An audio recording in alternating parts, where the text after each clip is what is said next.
When I got elected first time and second time in 2004, right from 2004, I'm fighting for Charminar pedestrianization project. 2004 sir, क्या complete हुआ sir? आप इसको तनकीद में ना लें, आप इसको ये समझ के आप मेरी बात को सुनिए कि हम आपके साथ खड़े हैं।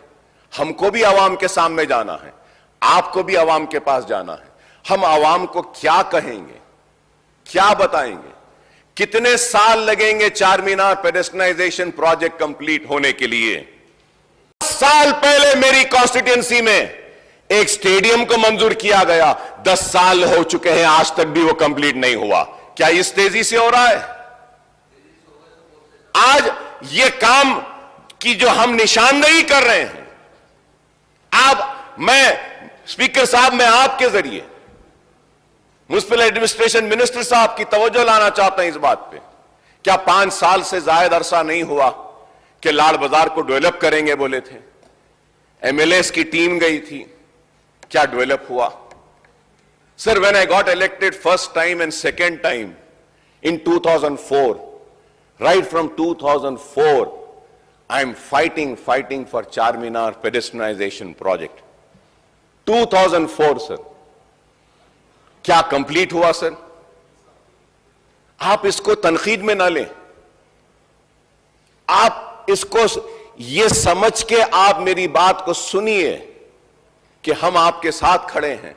हमको भी आवाम के सामने जाना है, आपको भी आवाम के पास जाना है। हम आवाम को क्या कहेंगे, क्या बताएंगे, कितने साल लगेंगे चारमीनार पेडेस्ट्रियनाइजेशन प्रोजेक्ट कंप्लीट होने के लिए? क्या यह मेरी बात गलत है कि लास्ट बजट में आपने, अभी तो ये बजट अभी है, चल रहा है, अभी फाइनेंशियल ईयर खत्म नहीं हुआ, 500 करोड़ रुपए ओल्ड सिटी मेट्रो के लिए दिए गए थे। क्या मेट्रो का काम शुरू हुआ? क्या मेट्रो आई या कुछ पहल हो रही है? हाईटेक सिटी, शमशाबाद एयरपोर्ट, वो लिंक, दूसरे लिंक्स आप पूरे कर रहे हैं, बेशक करिए, ये मेरा शहर है, ये मेरी रियासत है, यहां पे खुशहाली, यहां पे तरक्की आनी चाहिए। लेकिन ये कौन सी बात है कि चौतरफ तरक्की हो रही है लेकिन उस तरफ नहीं होगी? मैं याद दिलाना चाहता हूं मिनिस्टर साहब को, लास्ट बजट के इजलास में, लास्ट सेशन में, मैंने चीफ मिनिस्टर साहब से दर्दमंदाना अपील की थी कि पुराने शहर के रोड वाइडनिंग्स के लिए कुछ पैसा दे दीजिए।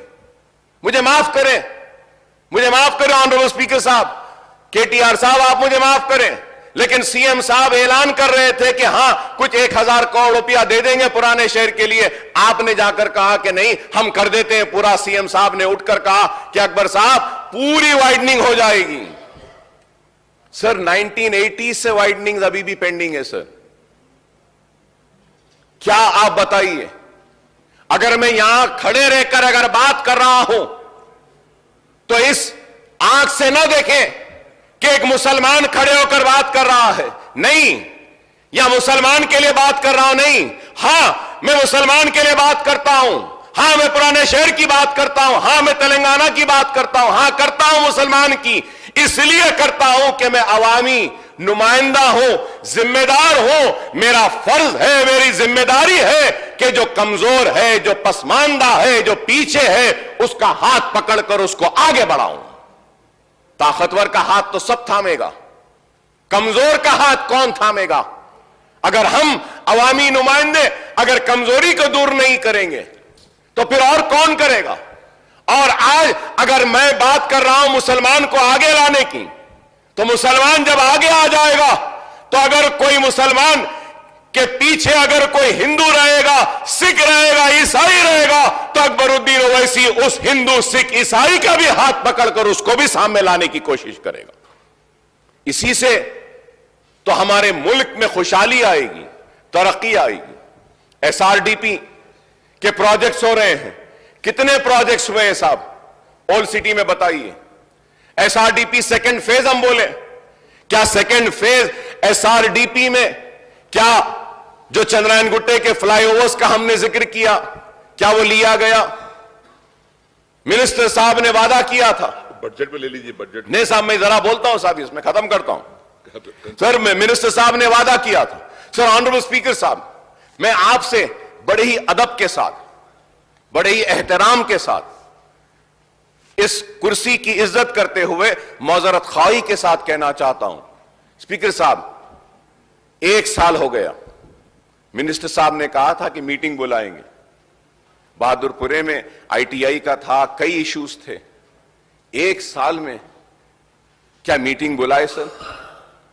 सर, इस ऐवान में वादा किया जाता है क्या? ऐवान में जो तयखुन दिया जाता है, जो जबान दी जाती है, क्या उसकी भी अहमियत नहीं है? क्या उसका भी एहतराम नहीं है?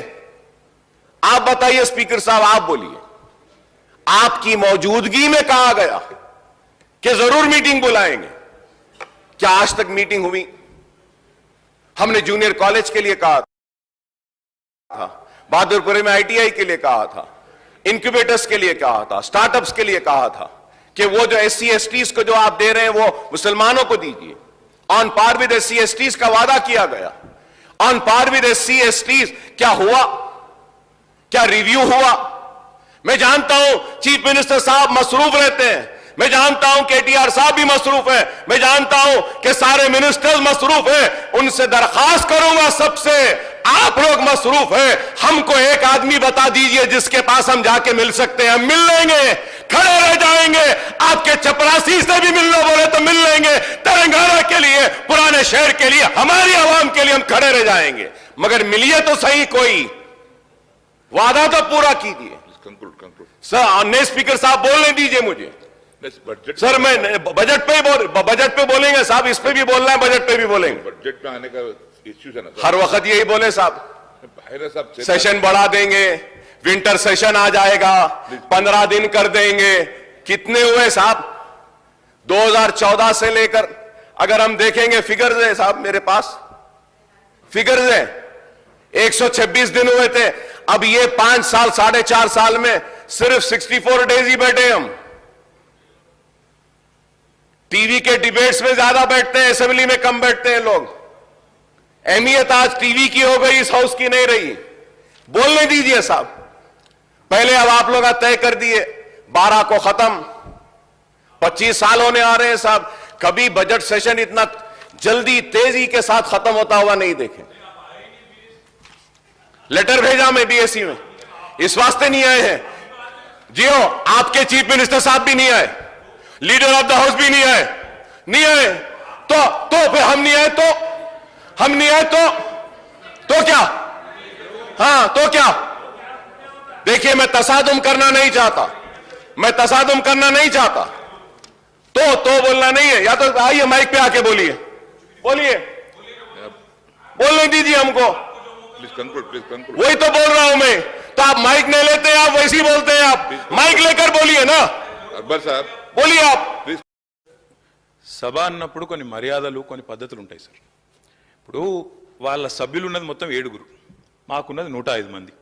మరి 7 ఉన్న వాళ్ళకు మీరు గంట టైం ఇస్తే, గంటల పాటు ఆయన గవర్నర్ ప్రసంగం మీద కాకుండా బడ్జెట్ మీద, మున్సిపల్ పద్దు మీద మాట్లాడినట్టు మాట్లాడితే దానికి మేము అభ్యంతరం పెడతా అంటే కూడా ఆయనకు ఆవేశం ఎందుకు సార్? రెండోది సార్, వారు మాట్లాడుతున్నారు, మీరు BSc ఈ నిర్ణయం తీసుకున్నారు, ఆ నిర్ణయం తీసుకున్నారని మాట్లాడతారు. ఆయన BScకే రాడు. వచ్చి ఏమైనా వాదించినా, వచ్చి చెప్పినా, విజ్ఞప్తి చేసినా మీరు వింటారు. శాసనసభ వ్యవహారాల మంత్రి ఉన్నారు, అక్కడికి రారు. అక్కడికి రాకపోగా పైపెచ్చి ఈ టర్మ్లో అసలు అసెంబ్లీయే జరగలేదన్నట్టు మాట్లాడుతున్నారు. ఆయన మర్చిపోతున్నాడు, ఈ టర్మ్లో 2 సంవత్సరాలు కోవిడ్కి పోయింది, అది మర్చిపోతున్నాడు కన్వీనియంట్గా. అంటే అధ్యక్ష, మాట్లాడేటప్పుడు ఆవేశంగా గొంతు పెంచి గొంతు చించుకుంటే దానివల్ల ఏం రాదు అధ్యక్ష. చెప్పాలనుకున్న పాయింట్ చాలా క్లుప్తంగా, పద్ధతిగా, మర్యాదగా కూడా చెప్పొచ్చు.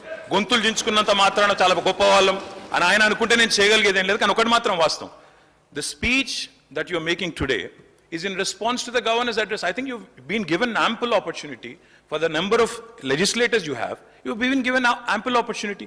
మరి మీరు వాళ్ళకి 7 ఉన్న వాళ్ళకి ఇంత టైం ఇస్తే, మేము 105 మంది ఉన్నాం అధ్యక్ష, మాకెంత టైం ఇవ్వాలి అధ్యక్ష? మీరు మా వాళ్ళు ఇద్దరే మాట్లాడారు, గంట మాట్లాడారు. ఆయన 7 ఉన్నాయన గంట మాట్లాడతాడు. ఇది ఎక్కడ పద్ధతి అధ్యక్ష? మీరు సమయపాలన కూడా మీరు చెప్పాలా? మళ్ళీ గవర్నమెంట్ హ్యాస్ టు రిప్లై. ఆయన సభానాయకుడు రాలేదని మాట్లాడతారు అధ్యక్ష. సభానాయకుడికి ఆయనకి ఏం పోలిక అధ్యక్ష? నాకు అర్థం కాదు. సభానాయకుడి స్థానంలో మా గవర్నమెంట్ తరపున శాసనసభ వ్యవహారాల మంత్రి వచ్చినారు, ఫైనాన్స్ మినిస్టర్ వచ్చినారు, మా స్పోర్ట్స్ మినిస్టర్ వచ్చినారు, 4 మంత్రులు ఉన్నారు నిన్న బీఎస్సీ మీటింగ్లో. ఆయన రాకపోగా, లీడర్ ఆఫ్ ఆపోజిషన్ గా ఆయన బాధ్యత నెరవేర్చకపోగా పైపెచ్చి ఇంకేదో మళ్ళీ మీదికి నిందాపూర్వకంగా మాట్లాడడం మంచిది కాదు.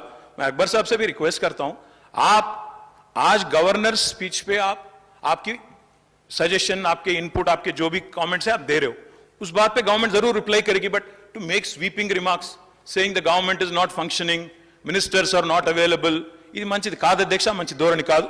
ఇప్పటికైనా వారిని సవరించుకోమనండి. మీరు కూడా సమయపాలన పాటించాలి అధ్యక్ష. ఎందుకంటే మరి మాకు కూడా అవకాశాలు రావాలి, మేము కూడా మాట్లాడాలి, మంత్రులు సమాధానం చెప్పాలా, ఇక్కడ చెప్పి మేము కౌన్సిల్కి పోవాలా. కాబట్టి ఇది కరెక్ట్ వ్యవహారం అయితే కాదు. వారిని కూడా దయచేసి సమయపాలన పాటించే విధంగా తమరు చర్య తీసుకోవాలని